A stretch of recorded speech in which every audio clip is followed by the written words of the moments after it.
some part of my dissertation. And actually, I wrote Japanese, Korean, Chinese, English.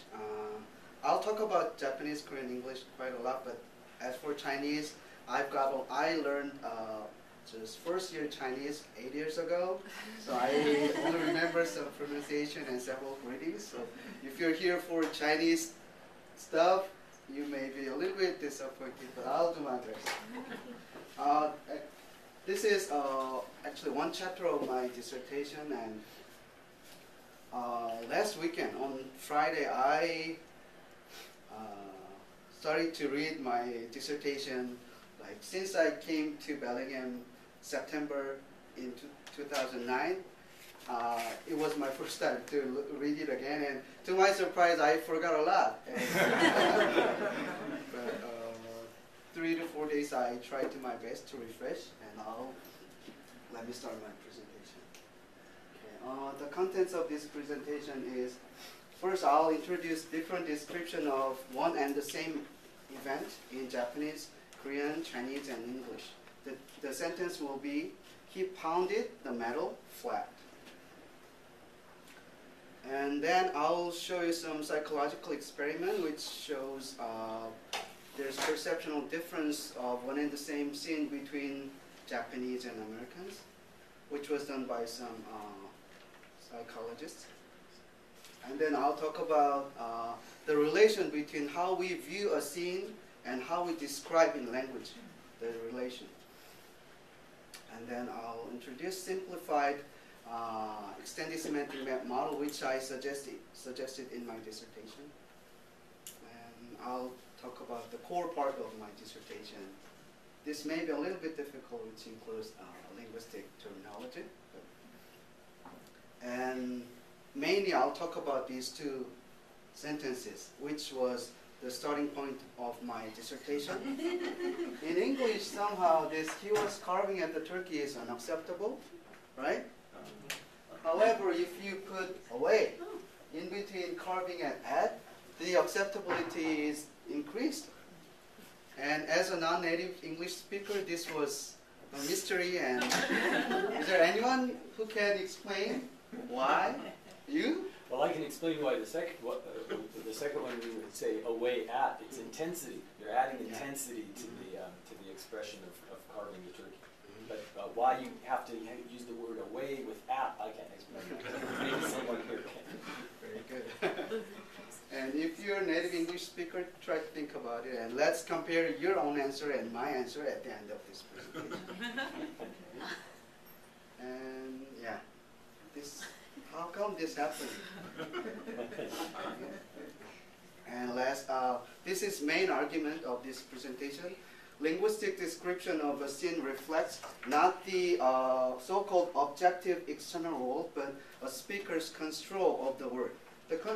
I tried my best to avoid linguistic terminology, but this control is so important, and I couldn't avoid this. And this is a definition of control from Wikipedia.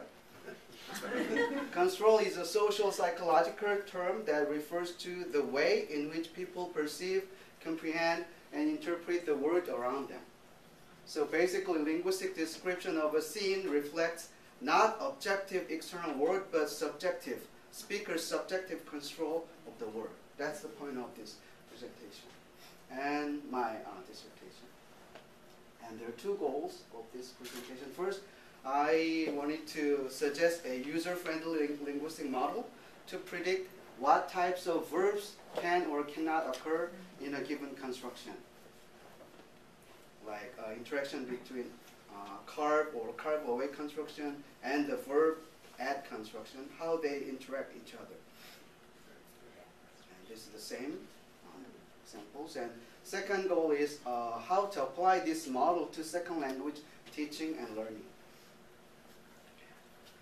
Let's look at the main data. He pounded the metal flat. And actually this sentence consists of two events. He pounded the metal, the causing event and the changing event. So this event causes this change. But in English, this example 2e, compound added this construction in one clause, which is very abnormal. In most typical transitive events, two-participant event, they either they focus on either this causing event or changing event. But if you try to put these two in one sentence, it's very rare construction typologically. But English has this construction. We call this resultative construction. And Chinese has similar. This is 他垂评了这块金属. So almost same meaning as 2E. But if you look at this Korean and Japanese, 그가 철판을 납작하게 두들겼다. And Japanese, 가래가 태빵 배짱권이 탔다 있다. Korean, it's marginal. Some people accept this sentence, some people don't. That's why I put parentheses with a question marker with the parenthesis. But Japanese, most Japanese native speakers don't like this sentence. Then how can Japanese and Korean express this meaning, this scene? They usually express with this kind of 될 때까지 or 나름하되, which means become until, or with a compound verb. 두들겨, 두들겨서 폈다, or 타다키 노바시다, 타다이테 노바시다.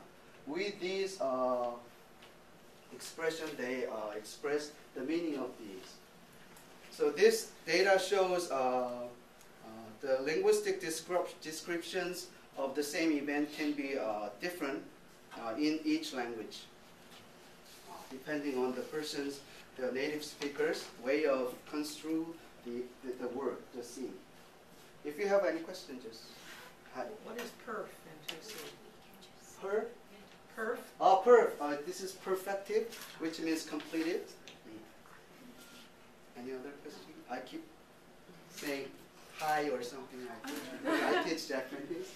Okay. So this become until and spread indicate change. Without this expression, it's very difficult to express this event in Japanese or Korean. Let's look at some psychological experiment. This Nisbet 2003 and Nisbet and Masta 2003 did psychological experiment, and I'll show you exact the same picture and I'll ask you some question. Okay? Okay, I'll show you a picture and please try to look at what you can see in that picture. And I'll give you 20 seconds. Just exactly what they did. Okay?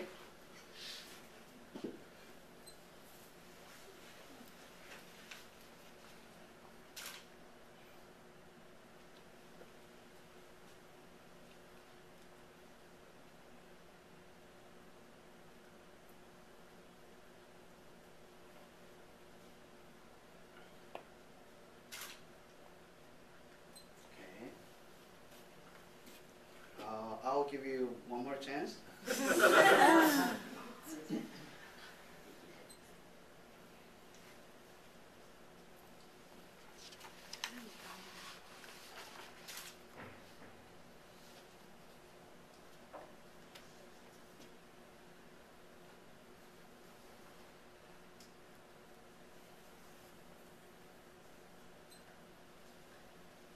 So, is there anyone who can share what you saw in this picture? Nick? There's, on the left side of the picture, there's three similar looking plants rising up out of the sea floor. There's three fish that seem to be in a group. The one in the middle was blowing bubbles towards the surface. There's two smaller fish, it might be because they're farther away, up towards the top of the water. A frog and a snail on the seafloor. Ah, nice memory. Which object did you see first? Fish. If that's fish, raise your hand, please. Okay. Did you raise your hand? Was there a seahorse on one of those clams? Sea? You mean this one?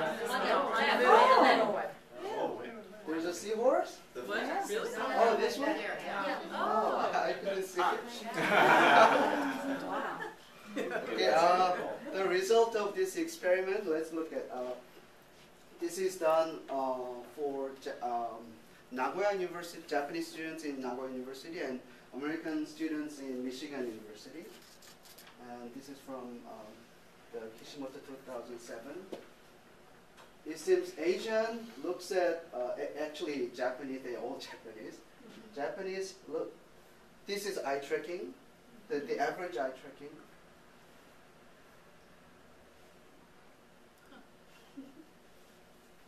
And which means they, fish are not the first object.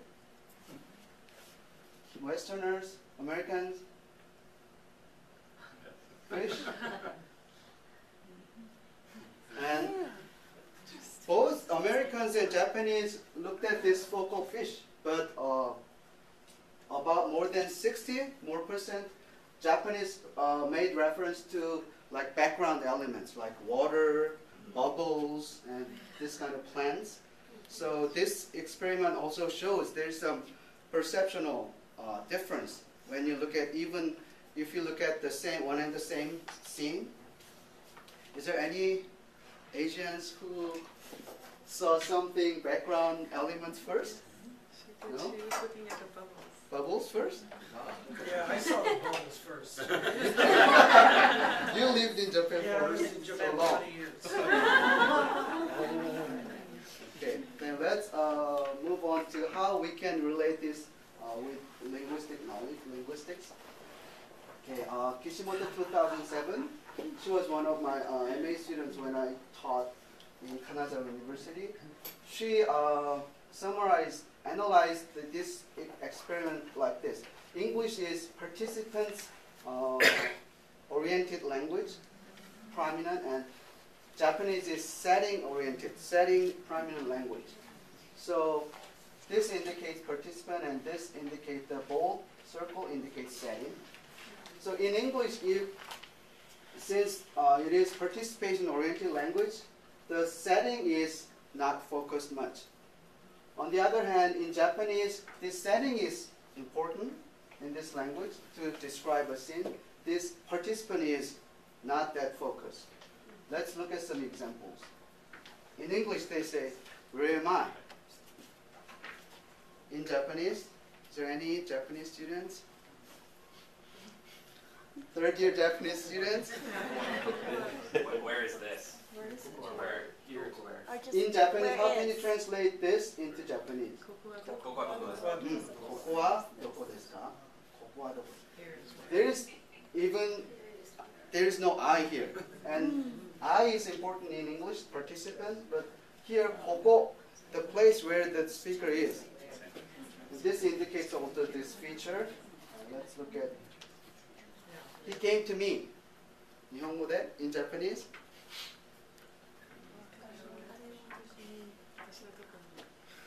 Oh, すごい, すごい. Perfect. In Japanese, somehow they cannot say he, 彼は私に来た is unacceptable, which means he to me came is unacceptable. But if you add this tokoro place, it is acceptable. So they even consider a person as like a place. But Korean, somehow this works. Even Japanese Korean has very striking similarity, but somehow this works. This is a very interesting stuff when I contrast these two languages. Okay, one more. I studied Japanese here yesterday. English, they put participants first and setting later at the end. But in Japanese, exactly opposite. 昨日, as yesterday, ここで日本語を勉強しました. Exactly opposite. They put settings first. This comes from the perceptual difference when you look at something. So when you learn a foreign language, it's not just memorizing of some expressions, but to learn how they construe the world. So this is one of the points. Okay. Then let's imagine a scene together. James moved his hand toward the knob and opened the door, and it is now open. Please imagine this scene. And we can divide these scenes into mainly 3 sentences. First, he opened the door, and the door opened, and the door is open. 3 sentences. Open the door, this sentence indicates the focus is on the agent, the actor's activity and the change. The door, the closed door became open door, change. And if we say the door opened, the speaker of this sentence is not thinking about this actor, but his focus is on the door only. And that's why we use this intransitive, in which the attention is on change. If you imagine this sentence, there's some change, animation. But here, the door is open. There's no movement here. Just the attention is on the state of this event.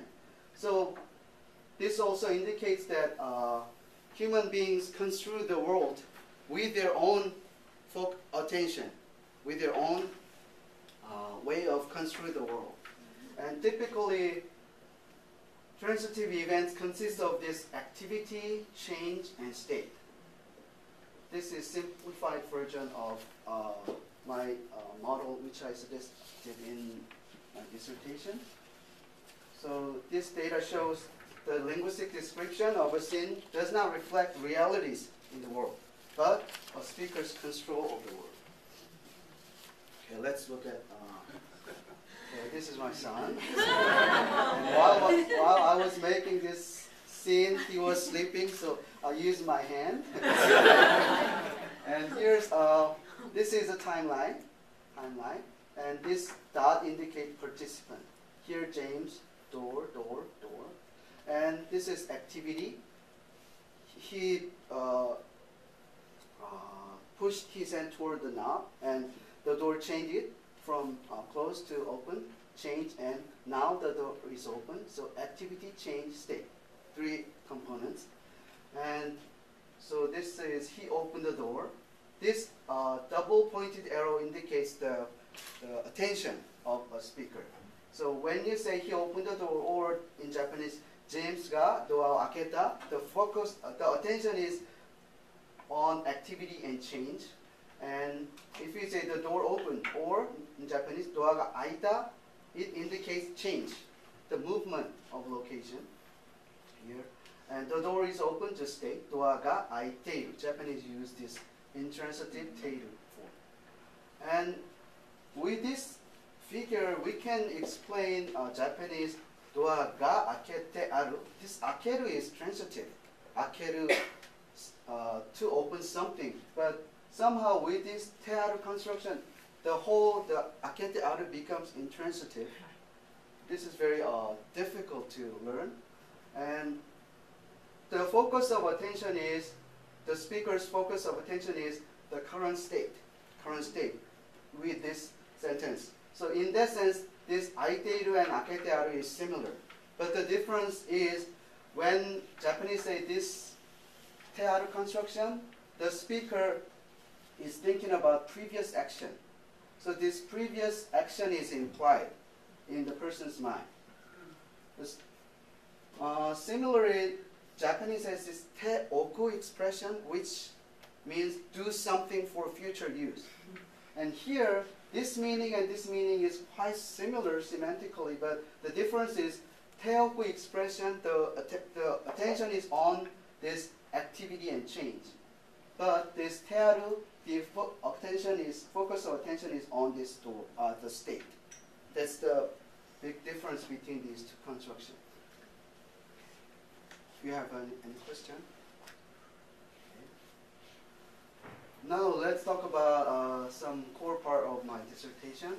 As I said, when I was reading this Jacket of 1997 article, the title is Twisting the Night Away, and I thought the title sounds very interesting, and while I was reading, I found this clause and some verbs such as carve or happy in the verb construction only if away is present. See this?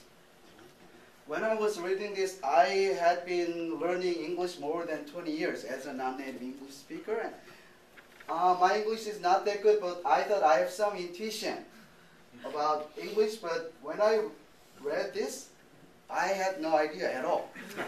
How come this happened? Just memorize. You can say to this student, just memorize. Language is a whole bunch of exceptions. That's good. Yeah. I ask, do you have a question? No, I have an idea. Yeah, good idea. Good linguist. Okay. So this is how I felt when I read this. This is the topic of my dissertation. I should be thankful to Ray Jackendall because without him I couldn't have finished my dissertation and I couldn't have had a job here. Okay, research questions of my sum up research question is what verb types can and cannot occur in the verb add construction in English? And is there any motivation for interrelationship between perception, cognition, cognitive control, and linguistic representation? Okay, let's think about.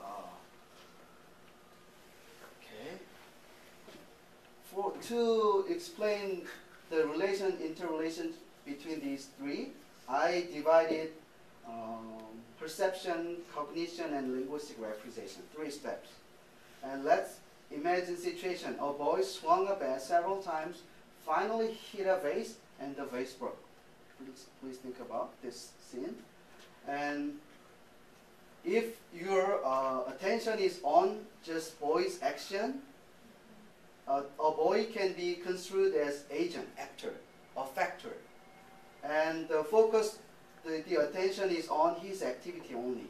So in language, you may say he swung or she swung several times.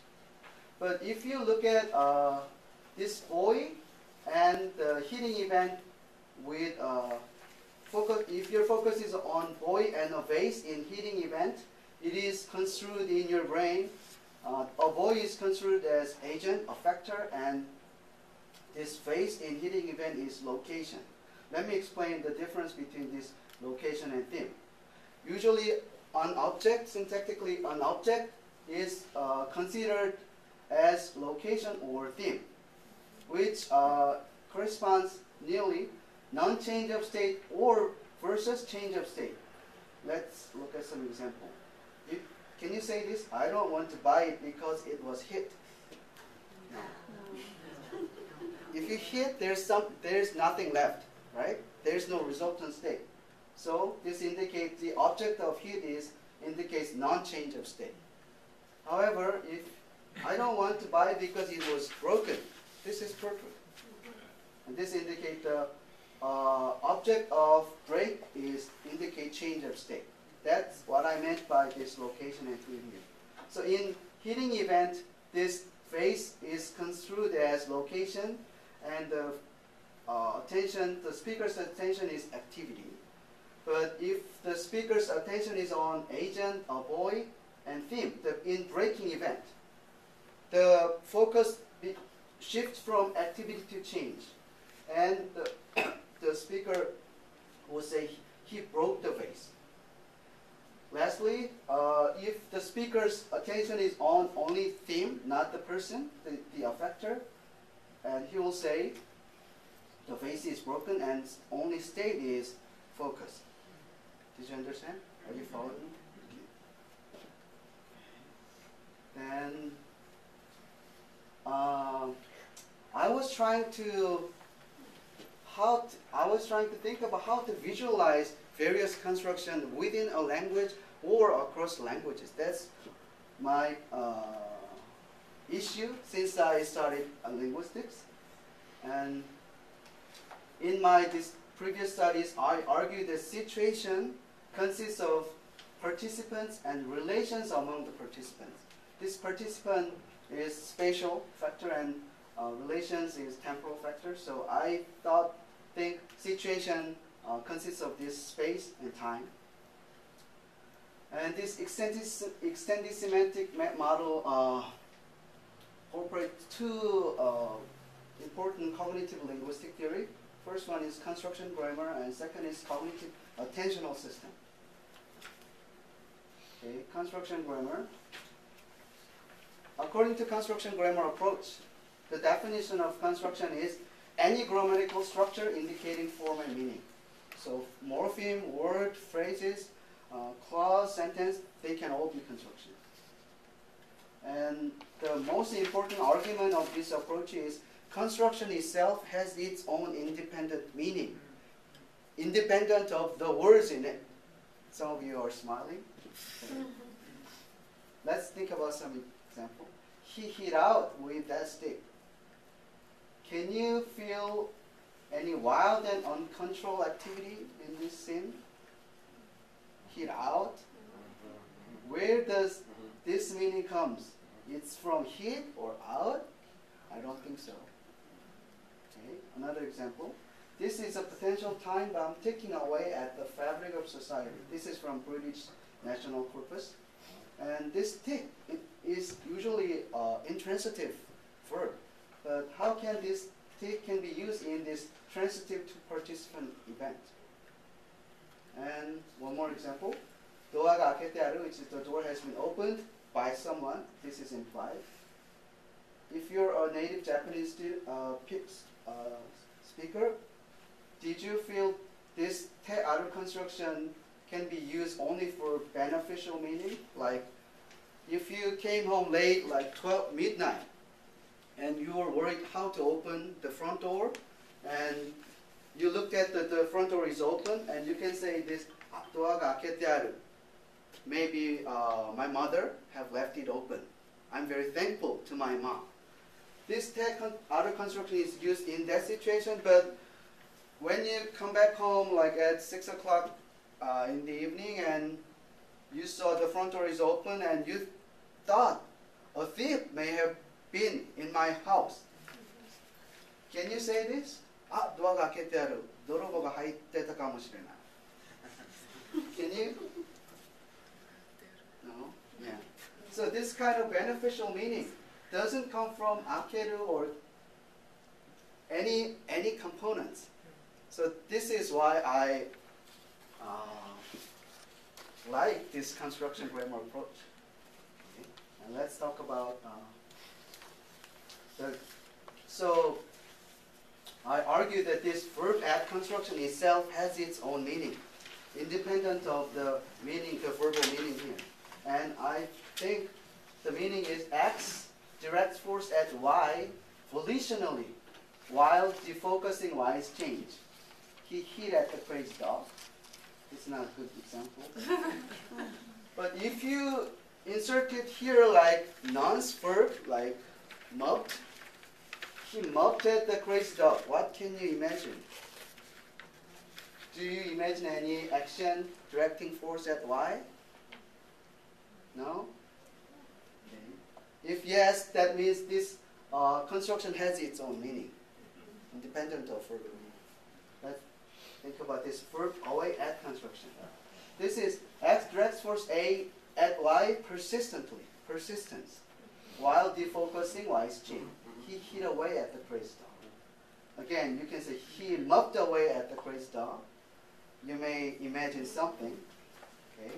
The meaning of the verb, X verb away is X is engaged in an activity continuously without a focus Y. There is no Y. Only the focus is on X. And the second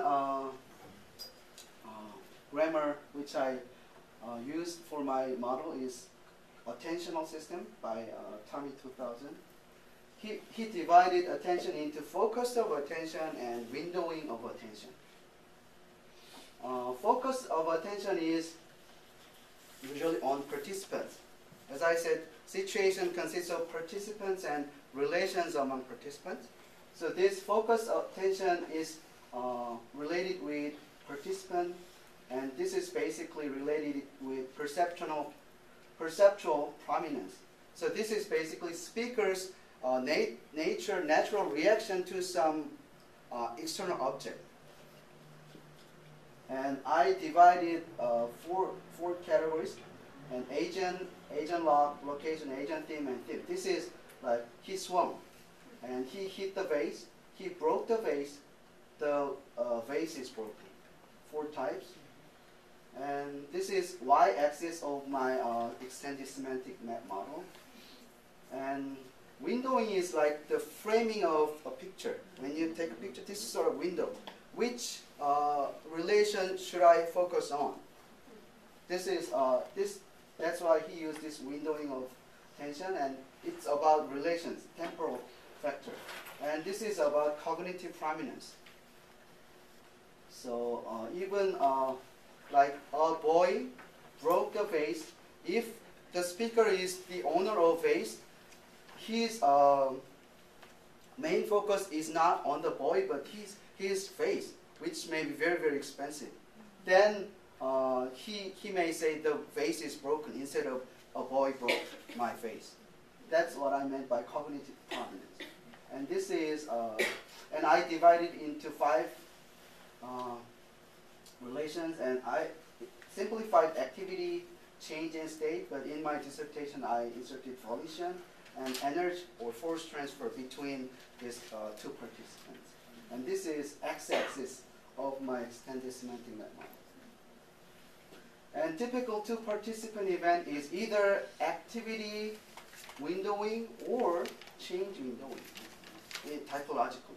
But the English resultative, he pounded the metal flat is very, very extraordinary construction in this way. But this is the semantic map model I created, I suggested. And this is timeline, and this is windowing of attention on these sub-relations. And this is participant.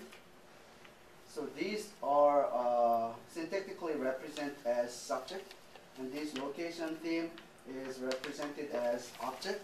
And here, in state, this theme is represented as a syntactic subject. The vase is broken. So let's map. Okay, and how I could map those sentences onto this semantic map model. Before I do that, let's work on this. So these 3 steps: perception, cognitive control, and representation. So in the situation where a boy broke the vase, the boy is controller and undergoer, the vase is the undergoer. And if the speaker's focus of attention is only this controller but not undergoer, and then this a boy is primary focus of attention, and it is in that scene activities window. And the semantic role of the boy is agent, a factor. And linguistically, syntactically, we say this, he swung. And if the speaker's attention is on both, focus of attention is on both a boy and the vase, and if a boy is primary focus of attention and the vase is secondary focus of attention, there are 2 types: agent location type or agent theme type. This is a force transfer, energy transfer between these 2 participants. And this can be represented as he hit it. And this type can be represented in language, he broke it. And lastly, if there's no focus of attention on controller, but only on undergoer, this is primary, and this becomes the subject, and the windowing of attention is on the state of this undergoer. And semantic role of this is theme, and it is broken. Sure. Understand? Okay. And let me map these constructions here. He swung. The focus of attention is only on agent. And windowing of attention is volition and activity.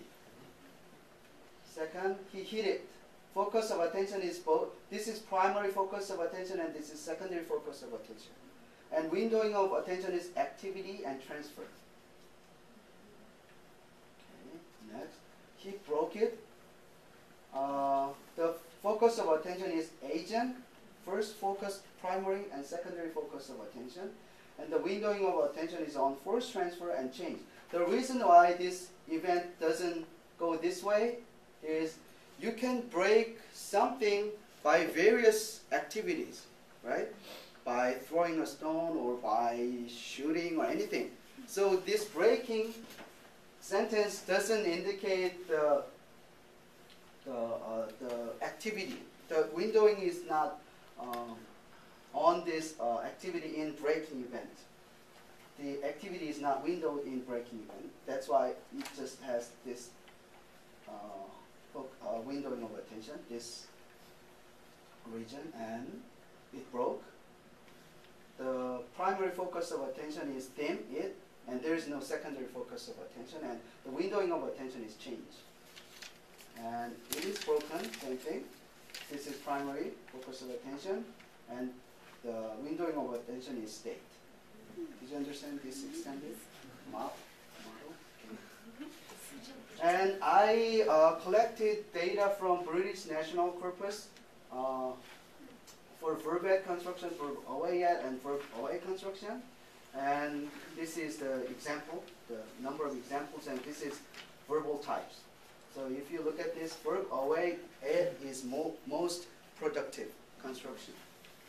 But this verb add has a lot of most frequencies, these examples. And I used this kind of methodology to find out whether a construction is activity windowing or change windowing by looking at if a sentence has manner adverbials, like he pounded softly, this softly is manner adverbials, or imperfective, like progressive, be-ing, he was pounding, or whether the construction uses passive construction, like the face is broken. With these three methodology, I divided these three constructions, and I mapped them on here. This is the distribution, and let's look at our the starting point of my research question. Here, Simi was carving at and Simi carving away at. Let's look at where carve. Where can we map this carve? Carve is from the windowing of attention in carving event is activity, force transfer, and change. However, when this verb carve occurs in this verb away construction, the carve away becomes another construction, and the windowing of attention is shifting from this activity transfer and change to volition activity, right? He carved away. And that's why this construction, it is more likely for this construction occur in this verb add construction, which both of them are volition activity windowing construction. But this carving itself is closer to this change windowing construction. That's why this carve itself is less likely to occur in this construction without this away. This is my answer why this curve was carving away at is acceptable, but carving at is unacceptable. Do you agree? Is that your answer? Let's look at our first resultative construction. He pounded the metal, the causing event. The windowing of attention is activity and force transfer. And the metal became flat. Its windowing of attention is on change. And in English, they can combine this resultative construction. The windowing of attention is from here to here. He pounded the metal flat. And Chinese, same thing. Chinese can do this. But Japanese, Korean is marginal. And Japanese is almost impossible, unacceptable. So it needs these expressions or this expression indicates change. And this data shows that the linguistic description of one and the same scene can be different in each language. And it reflects a speaker's control of the event. Any question? So by suggesting this extended semantic model, I think I can explain the relations between verb add, verb away add construction, and I could visualize these instructions on the semantic map, and like we can see the relations, interrelations between these construction, and we can predict which verbs are possible in any construction. So this sounds very straightforward, but activity windowing verbs tend to occur in activity windowing construction, and change windowing verbs tend to occur in change windowing constructions. That's the conclusion, one of the conclusion, and I could explore the motivation between these three: perception, cognition, and linguistic representation. And with this extended semantic map, it is possible to compare many languages for the same construction. And with this construction, I think this will be helpful for second language teaching and learning by comparing your own mother tongue and the foreign language with the same construction. I think this is it. Thank you.